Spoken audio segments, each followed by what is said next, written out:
విడు మొరటోడు అని వాళ్ళు వీళ్ళు ఎన్నెన్ని అన్న పసి పిల్లవాడు నవ్వాడు.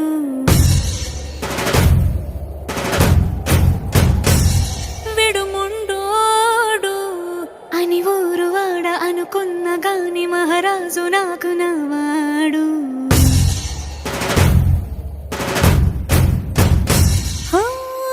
మాట పెడుసైనా మనసులో వెన్న రాయిలా ఉన్నవాడిలోన దేవుడెవరికి తెలుసును నాకన్నా.